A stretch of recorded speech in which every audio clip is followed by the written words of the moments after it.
Oh, it Seriously. is. It says live, but I don't know what that means. Have you seen that before come up on Riverside? No, I haven't, but I can see in the top right, it looks like it's maybe uploading It's to the record. cloud as we're talking. I So think it's all that's good. recording. Yeah. Yeah. If you need to Yeah. test I, it, no worries. yeah. I just because it's just updated, I've got no idea what is sort of happening. But it says it's downloading, so I think it should be good. Okay. Um, so you should be sweet there. But Parker, thank you so much for joining us on the Scene podcast. How are you going? Good. Thank you so much for having me. I'm excited. Fresh off a trip from Europe, feeling fine. You were just saying off air, you're feeling like you've had some space to think and get creative and tackle Yeah. problems in a different way. 100%. And I think just show up for myself, show up as a leader for my team, and show up for my clients in such a different way. It feels like a different era coming back from a trip, which I did not expect. I was thinking, oh, it's a nice little holiday vacation. Just get back to the grind, and it was almost like an ego death in the process, which I did not expect at all. Well, how long have you been grinding for? Like, when did you start the agency and how did that all happen for you? Yeah, so I started the agency in 2021, so it's been I think next month officially it's 5 years, which is so crazy. I feel like I've been a vet in the industry, but at the same time, I feel like a beginner every couple months. And the industry is always changing. There's AI now emerging and constant updates online. But I actually got into the industry kind of on accident. I went to Grand Canyon University here in Arizona and thought I wanted to be in healthcare. I went down the route of a physician assistant and then shortly after switched to nursing. And by the grace of the universe, I couldn't apply to nursing school by like zero point zero 0.05 of a point. It was like the difference between like an A plus and an A minus. And it was one of those life moments where nothing makes sense and it just like completely shocks and rocks your world in all the worst ways. And I remember my parents met me for lunch and I was just sobbing in public, not a care for who was around me, and still kind of was set on going into healthcare and decided I would stick with the course, changed my major, ended up changing my major to business and marketing. And I had business classes, communications, marketing for the first time ever, and I was a nerd. Something just clicked in my brain. It was literally the basic of basic marketing classes, Marketing 101, and I was the kid in the front row raising my hand, knowing the answer to every question when everyone else around me had no idea what the answer was. They weren't listening, they were on your phones. And I just kind of let that follow and guide me. So I ended up graduating early, right before COVID, feeling like I had zero experience, not knowing really what to do in the field. And I got an internship right out of college and started working for an influencer here who also owned a marketing agency and literally was a sponge of everything. I kind of became a jack of all trades intentionally because I really wanted to just have a wide experience so that I could really figure out what niche within a niche I wanted to be in. And the rest has really been history. I worked with that influencer for about just under 2 years. Got my first freelance contract through LinkedIn. I hadn't even been posting at the time, and she sent me a DM, said, hey, I started this business, and that one contract tripled my monthly income working for this influencer. I was living at home at the time and just said, you know what better time to start a business than this? My parents are taking care of most things and I really don't have a lot of bills. What's the risk here? And yeah, I haven't looked back. It's crazy. Funny, the sliding doors moment, hey, when you grow up thinking that you wanted to do this one thing, and then when it gets stripped Yeah, away from you, and then it's like an identity crisis. Hey, like literally. I all my things, all my thoughts and energy into this thing, and now it's that door's shut. Like, what am I going to do? What And I now? think like, yeah, but attacking it with curiosity, and I think like I always look back to the people at uni, like who took it seriously. They ended up with the best jobs in the best careers, and it's like I don't know, it's hard because you're young and you just want to have fun. And I think a Yeah. lot of life is socializing and making friends and things like that, but like not forgetting why you're there. And I think like the Right. people who are genuinely put in energy and effort tend to get further. So I feel like you, by just putting yourself out there and doing those things, has really set you up, in terms of like Yeah. your business, and even getting that demand and stuff. I feel like that's pretty crazy. Hey, Oh, crazy. And I started right in the middle of COVID. We can pause. sorry, my sister just No, came you're with her totally dog. fine. Oh, sorry. All good. Oh, I was it's like, wait, let me crazy. not jump in. We can cut this. No, no, all good. All good. Just coming out now. No worries. I could Sorry hear the about that. little pitter patter. I was The like, little oh, feet there's a going. dog Yeah, in the he's room. he's an excited little boy. He's big. He's a big So boy, cute. but he loves to Oh play. my Yeah, gosh. So yeah. cute. You're Nah. like, it So is not playtime. yeah, it's not playtime yet. But yeah, like the sliding doors moment. Hey, when you just realize like you could do Yeah. this or you could do that, and being naturally curious, I think it just puts you in a good place. Yeah. Well, and it was also one of those moments, right? Like starting a business at 22 years old when everyone else around me is just partying and I'm just trying to figure out what's going on, what I want to build for myself, why I even have this passion, that I'm trying to figure out what it even means. I think that's hard in and of itself. And then adding COVID as an additional layer on top of that, and suddenly all of that social connection that you somewhat need as an entrepreneur, and networking is instantly overnight gone. I felt a lot of, I think, imposter syndrome at the beginning because so many of my peers who had been in marketing the full 3 or 4 years that they were in university had multiple internships. And here I was graduating feeling like a complete, not fraud, but fraud in a lot of ways of just, if I'm looking at two resumes, I have so much experience in life in different kind of avenues. But if you're looking at just marketing, I feel like I'm a baby, But once I had that moment, I feel like once it clicked, I feel like it just kind of fell into my lap. I wouldn't say effortlessly, but pretty effortlessly. And then once I looked back on my life, I was like, oh my God, it was here the whole time.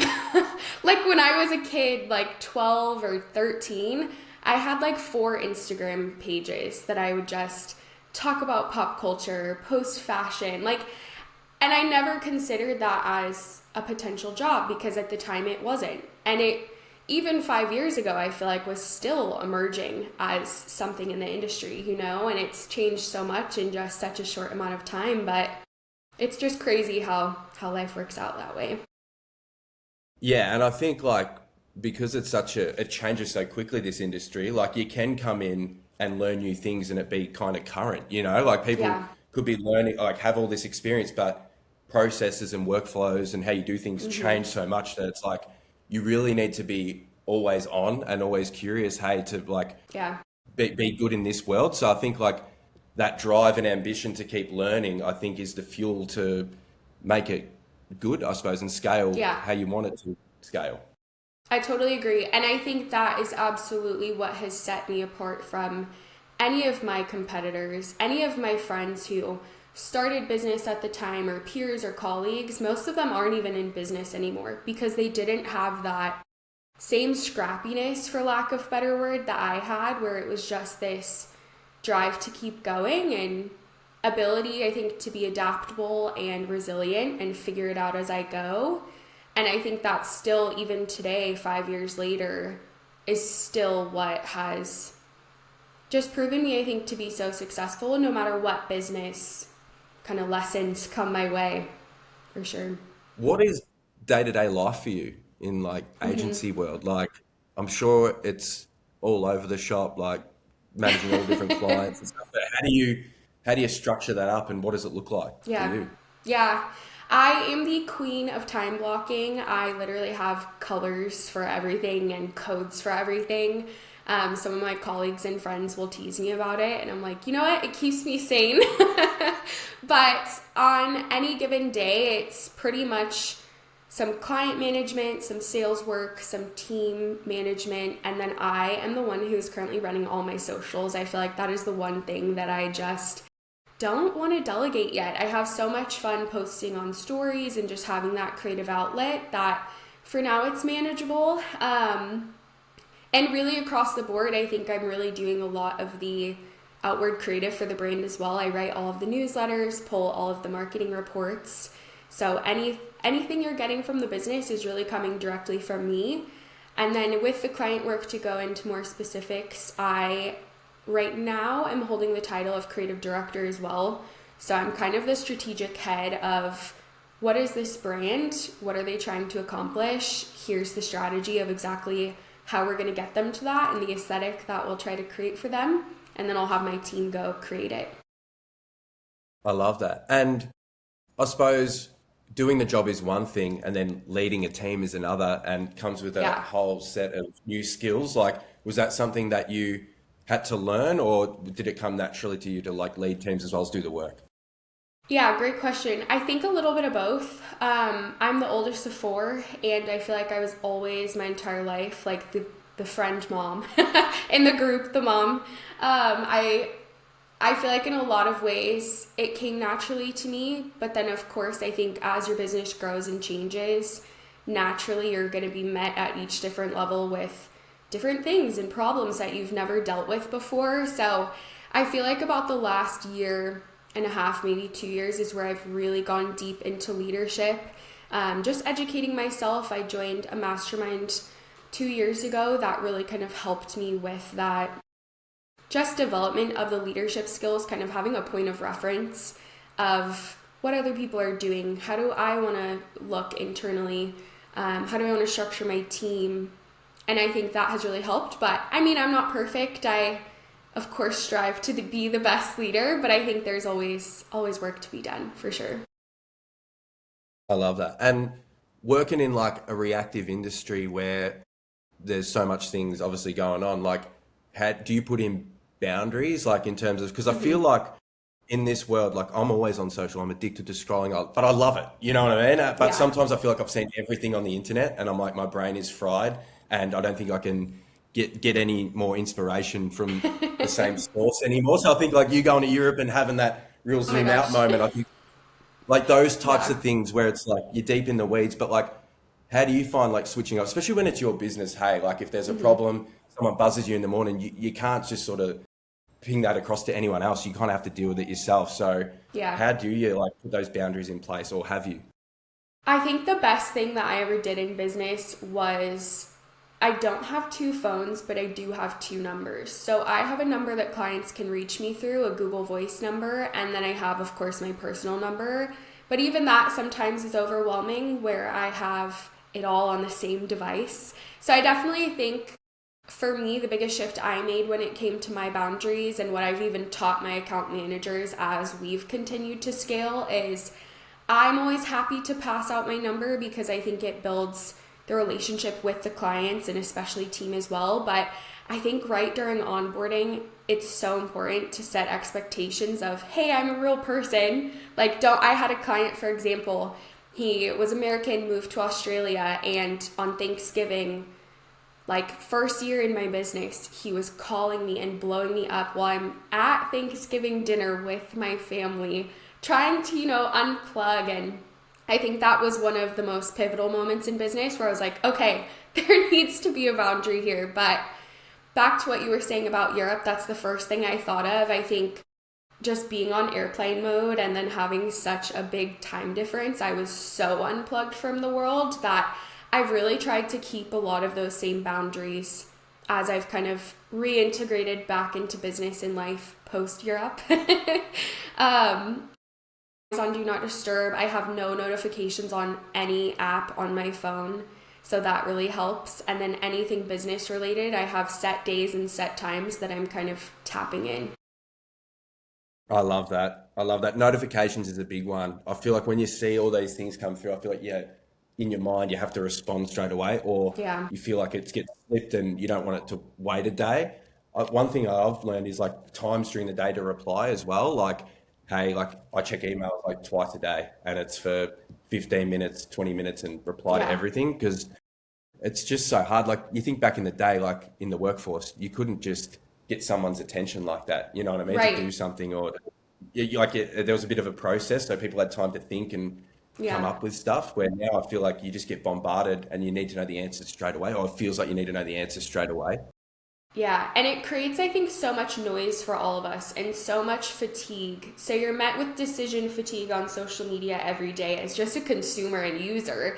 And then to add the layer of entrepreneurship on top of it, it just, I think, creates so much noise that, I mean, I even work with people and clients. For example, this injector I know, she has notifications for everything. And every time she hears it beep, she picks up her phone. And that's by design, right? That's what they want. They want to get your attention. But I think it's up to all of us to set those intentional boundaries, because nobody wants to live a life just checking their notifications and scrolling on social media all day long. You know, you want to be actually connecting with people.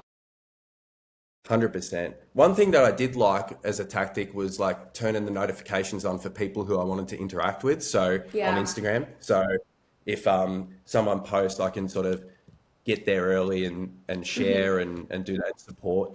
So I think like those types of things are cool too. Like if you want to stay on top, Yeah. but yeah, it's just so hard at all times. And I feel like when people call you, that's why I'm a big Oh fan of my the text or gosh. the email, because it's like, Yeah. like the call sometimes it's like you have to stop what you're immediately doing to focus Right. on that. So I feel like sometimes that's a bit crazy for me. I like to know kind of what I'm in for before I answer the phone, Yeah. but I know like a lot of good stuff happens when you just answer it and make it happen. But for me Yeah. personally, I think it's like self-awareness, yeah, like how you like to work or how you best work and real and figuring that out over time with experience. Totally agree. And I think how I even managed clients at the beginning, I was terrified to jump on a phone call. Oh my gosh, I would avoid it like the plague. I would prefer Zoom because you could actually see their expression. And, you know, there was no way to, I think, interpret something the wrong way. Whereas over the phone, sometimes with tone of voice, like you just might miss each other. Whereas now I call my clients all the time, but I definitely will say I am the type of person where I need a text. Why are you calling me? And then if I'm Yeah. able to, like you said, I'll tap in, I'll give you a call back. But I love voice notes though for that reason. My friends and I were all scattered all over the world, and no matter what time zone, instead of picking up the call or picking up a phone and calling, we'll just voice note for 10, 20 minutes, and we call them TED Talks or podcasts. And it's just such a great way to still have that, I think, intentional form of connection without it taking up so much time and space out of your day. What about like the pressure in your role? Like how do you what's the hardest part of what you do? Yeah. Ooh, that's a deep. That is a deep question. I think the hardest part for me, I would say 2 years ago, was the expectation that I put on myself and the expectation I felt I allowed to be put on me by clients, where it's that constant availability. Um, I had a very pivotal moment in business as well, where it was before I had really outsourced to my team and hired. I was very timid about hiring, never had done it before, didn't know who to look for, and I had so much on my plate. I was working crazy long hours. Like, I feel like most agency owners in the beginning, you're just trying to figure it out and stay scrappy. And I thought I was having a stroke. I had all of the symptoms. Yeah, and went to the emergency room, spent an entire day there by myself, stayed overnight, and that was the moment for me where, and I did not have a stroke, but was fully symptom presenting. It ended up, thank God, just being like a tension headache, and I have not had any problems since. But that to me was just such a wake up call of, okay, something's got to change. This is not worth the crazy hours just looking at a screen, grinding all hours of the day. And I think that is kind of when I made the shift into that leadership, kind of pulling on what we were talking about earlier, made that shift into, okay, now that I'm actually building a team, what does this team look like and what does the culture look like behind my business? And I think that has really helped me to also have almost like a North Star when it comes to our boundaries and even designing my day as well to kind of tie it all together. Just your why and being very strong in that. And I think like fear is the biggest change, but like the driver of change. Hey, when something like that happens, you're like, well, I can't sustain that and I won't be able to do my Yeah, business. So I right, need to put in these boundaries or I can't, it just can't work. So it's like, right. it forces you, hey, to just be like that. And then that I suppose hindsight, you're just like, yeah, you can set up those boundaries and you don't have to do that Yeah, thing. But I feel like when you're starting something and momentum's hot, you don't want to lose momentum or you don't want the right. train to fall off the track. So you're doing everything you can to, because it's scary. You know what I mean? Especially Yeah, when you're employing people and you've got other people's livelihoods that you're responsible right. for. I think that's a totally different story than just rolling into work and worried about your own job. It's like A hundred the percent. pressure of other people and their livelihood Yeah, and how they, and making sure that they're enjoying their work and they're yeah, motivated and you're like giving them opportunities to advance and stuff. Like it's a lot to put on your plate, you know? So yeah. it's good to hear that you've got like some good support around you to help you with all this stuff. Yeah, 100%. And it definitely took time. I think 100% I have felt that pressure throughout business. And I think it changes, but for me, I think just having that perspective of, okay, why am I actually doing this? I think has really helped me to just stay grounded through all of it. There are definitely times where I kind of slip back into that fear based mindset of old patterns that I've been in, and you kind of get into oh shit mode um, mentally. But I think having a strong team to support you, they also understand me really well. So I think once they see that I'm applying a lot of pressure on myself, they can kind of help me walk through that. But I think it's hard, and I think it's hard to be ambitious, and it's hard to be an ambitious woman who's so young. I was so blissfully naive to the world around me when I first started, and I think now being 27, I've obviously had some years under my belt in business. I think the pressure has really changed and my expectation has really changed, but I think I've had to really reground myself in what's actually important. Am I just working towards an income goal and then I hit it and I'm like, okay, on to the next? No, that's not what I want to do with my life. That's not what I want my business to stand for, you know? And I think that's the trap that so many entrepreneurs fall into. The grow at all costs, you see all these companies, they're earning millions and millions, and yeah, and it's hard not to be jealous because you're like, oh, that would Right. be nice, but it's like the the the the part that's interesting is that a lot of these people who are building that are totally cooked, and Right. like the trade-offs are real. Like you can't do everything, and and it's like why plug into someone else's idea or game? You know what I mean? It's like you create your own. It's like what do you want to build for yourself? And Exactly. it doesn't have to be grow at all costs. It might be, but for a lot of it, it's not. It's just like building a Yeah. sustainable life, hey, and being happy and being able to live as well rather than just Mm-hmm. work all the time. So I think like that's Yeah. me personally. It's like I got sucked into that trap for a bit. You see another and you're like, yep, let's do this, let's do that, and you're working 18-hour days and 7 days a week, and it's like I get that, and part of my sort of learnings is as long as there's a bit of light at the end of the tunnel, where you're Mm-hmm. working towards something where it's like, hey, like that Europe trip or something like that. Like I'm happy to work hard for a certain amount of time to get a result, Right. but this can't be just an ongoing thing that just keeps extending or the goalpost keeps shifting. It's like, nah, Exactly. And I think yeah, that's why working in sprints is so effective. And we will work in sprints exactly like that, where it's kind of all hands on deck for 1 to 2 weeks, maybe a little bit more, depending upon what we're launching or how crazy our client load is. And I think it's important, to have those moments. And it even allows you, I think, in those moments to see where potential bottlenecks are and where you might need new systems as you scale, because the systems I had in place when I first started my business are not nearly the ones that I have now. Some of them have stayed. But I think it's important to kind of always have that mindset and look for the opportunity for growth as well there. What about AI? Obviously, the last few years, well, last couple of years, has been absolutely crazy, especially in our Hmm. world. Like, I see a lot of people using it in creative, and it's like, the visuals and stuff. It's almost like it is there, really, but it's Yeah. I don't know. There's so many different things you can use it for, and like I think the best people for me that I'm seeing are using it in their workflows or how to condense and summarize like large blocks of information and things like that, or even just your thoughts on how to like expand on ideas or counterpoint, counteract these arguments and things like that. How do you use it personally and for the Yeah. business?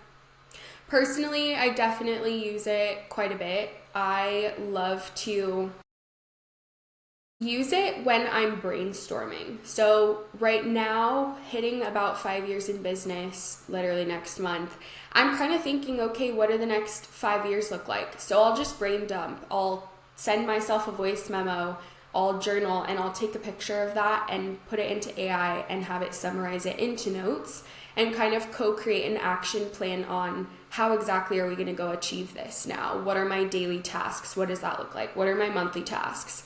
What are the quarterly goals that I need to be hitting personally? What about my team? So I think when it comes to personal versus business, for me, it's personal and business. I feel like the deeper I get into business, the more and more integrated my life is with business. I think balance is an illusion, and really it's all about just how can you integrate play and those key things personally, but also kind of build a business that works hand in hand with that. So I think aside from that, personally, I use it for like fitness plans, workout plans as well, kind of keeping me on track with my personal goals. And then within the business, we definitely use it for brainstorming and editing. So with my newsletters, each week I send out a newsletter and I'll draft it out, get my thoughts together, super messy, and then I'll kind of have AI go through it, make sure I didn't miss any key points. It really will land for my audience. And then of course, spelling checks, grammar checks, all that good stuff.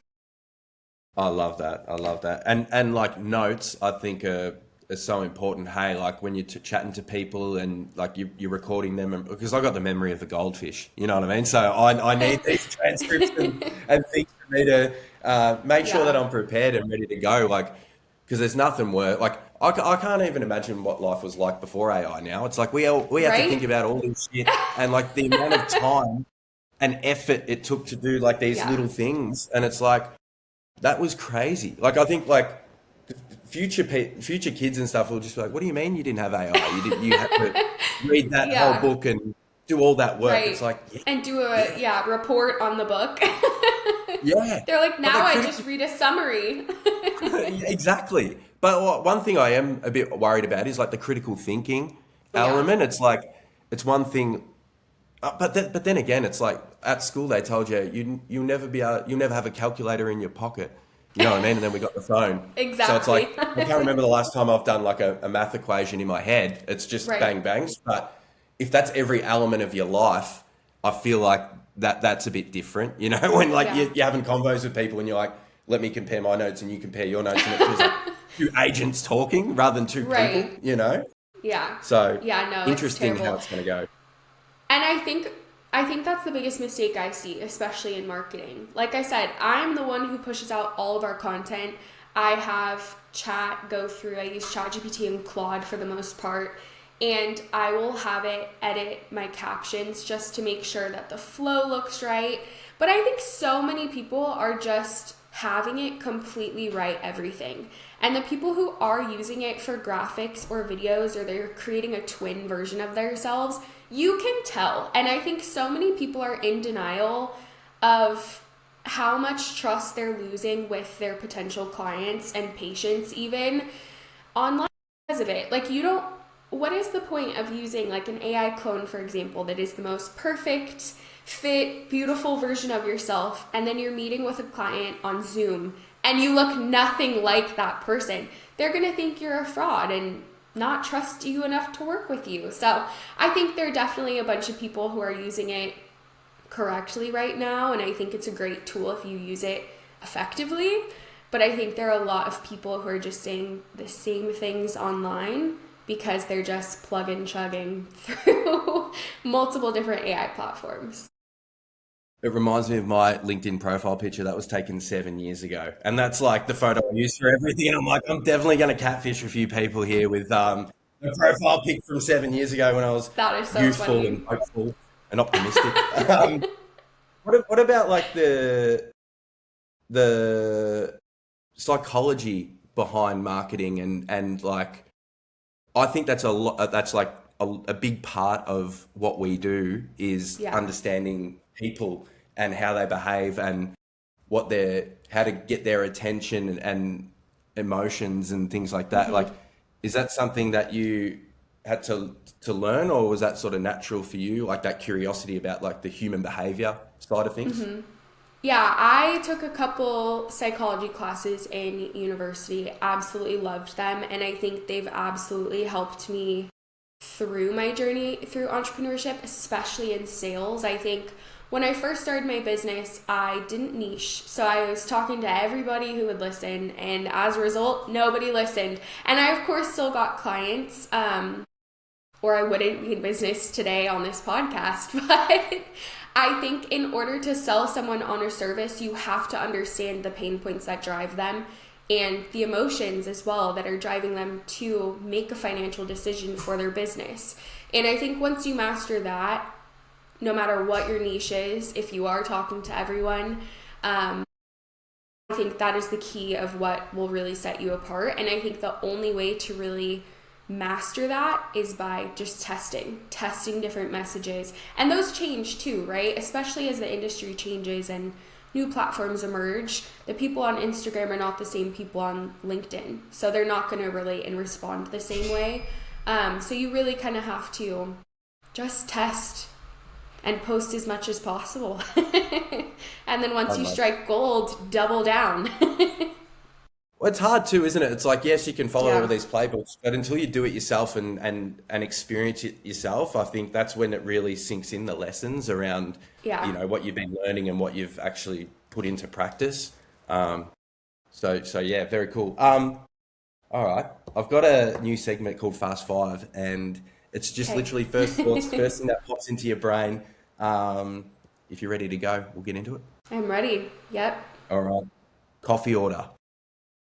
I love a brown sugar shaken espresso. Well, I need to. I don't know if we have these here in Australia, but that No? sounds that It's sounds not so brown good. sugar. That sounds healthy. Yeah. Brown sugar. Yeah, love I feel like that. it's the opposite. What's your favorite song at the moment? Ooh. Favorite song right now, I think, is anything Megan the Stallion. I haven't heard that one. Need to suss Really? that. Yeah, need to suss that out. I'll add that to the playlist. What's your favorite account to follow? Ooh, I love following the Hermosis right now. Layla and ooh, I'm Alex? forgetting his name. Alex, yep. The guy with the It's band-aid on this his nose? yes, it's this Yeah. fast game. I'm like, answer as fast as possible. No. And I love following Boss Babe. If you know who Natalie Ellis is, I've been loving what she's doing online right now. Perfect, perfect. Um, Favorite platform? Instagram. Yeah, the OG. I like it. Yep. And pet peeve. What's something that really annoys you? Ooh, I hate when people buy bot followers online because I think it's a waste of time. Oh my God. And it's so funny you say that because you see people with these massive followings and getting 13 likes, and that looks way Ugh. worse. Yeah. It's so Yeah. much worse. And they're not making money, so what's the point? Nobody's seeing your content, so they're not going to buy from you. But yeah, I people are love still that. doing it. It's weird, isn't it? And I find the So best weird.